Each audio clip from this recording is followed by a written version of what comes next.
Now, you talked about bridge building. It is obvious. The Sultan of Sokoto said it the other day, he said, all is not well with Nigeria. It is obvious that there are divisions everywhere. That now we know that we have the Northerners, we have the Yorubas, we have the Igbos, we have the Middle Belt. We are no longer the same. But I think I was in my final year in 1991, or I had just graduated when the late Chief MK Abiola contested. And for the first time, as a radical student, I decided to go and vote.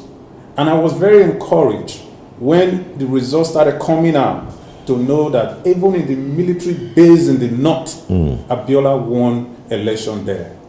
There was unity. But today, with all the technological advantages that we have, with the global world that we have, where we are supposed to be one and the same, much more closer, but we are much more divided now.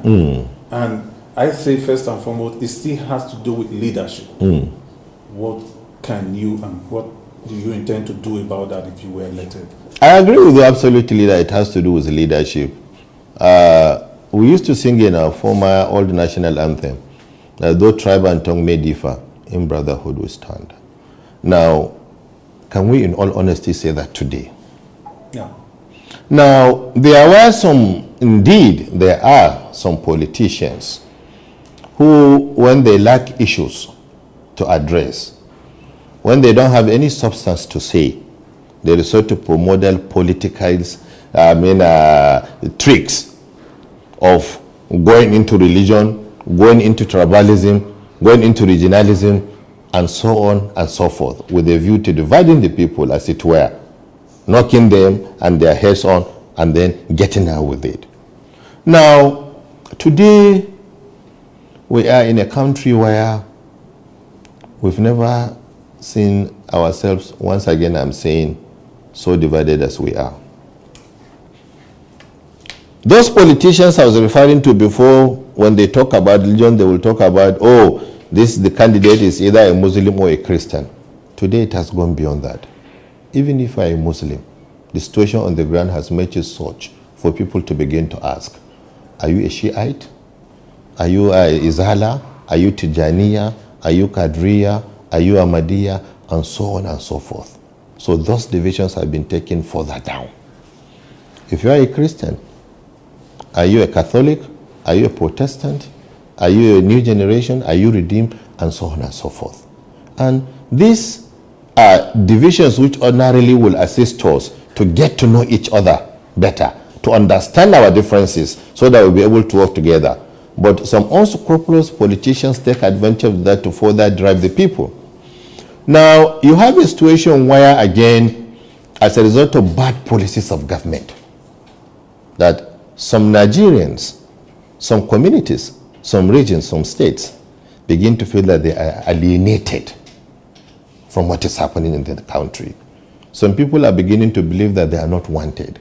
Some people are beginning to believe that they are treated like second-class citizens in their own country. And so we've gotten to a level where a lot of people are beginning to doubt whether indeed the Nigerian project can survive. Something that a lot of Nigerians have sacrificed for.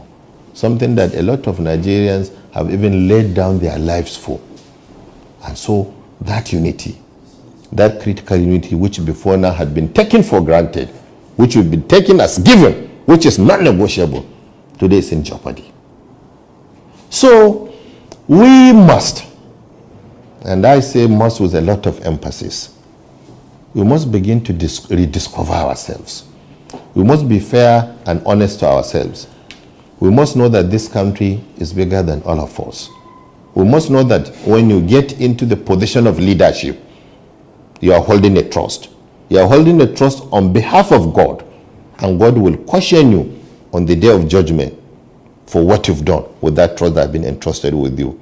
Because the position of leadership is one that should be taken and handled decently, fairly, transparently, so that at the end of the day, you now aggregate your people, You now strengthen the bond existing between our people, but you don't divide them.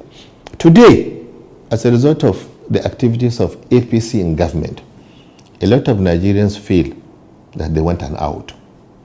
That is why you can see the new rise of determination.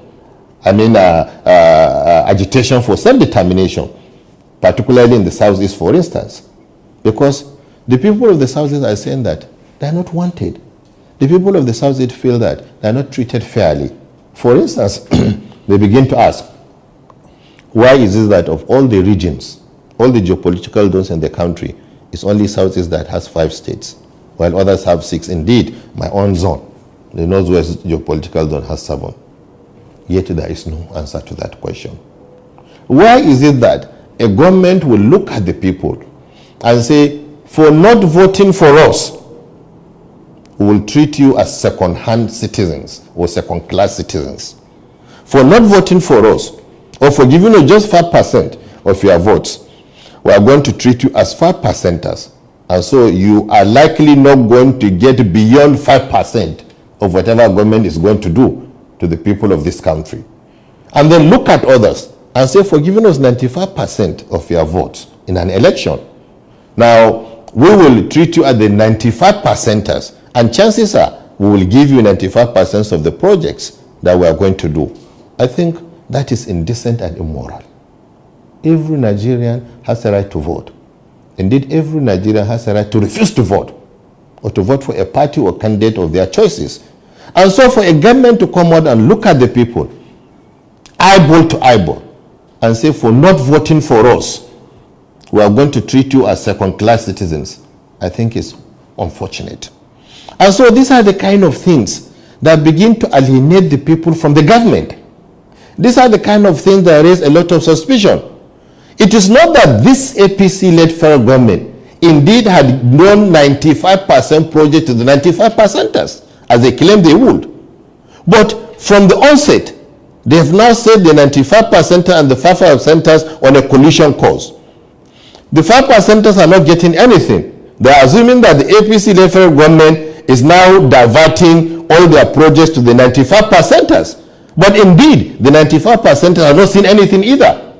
So, but from the beginning, they have set the tone of deliberately knocking the heads of Nigerians on each other. Yeah. And I can go on and on and on with the divisive system of governance that APC had brought on us. You have time to go on and on about it because it's so important to go on and on.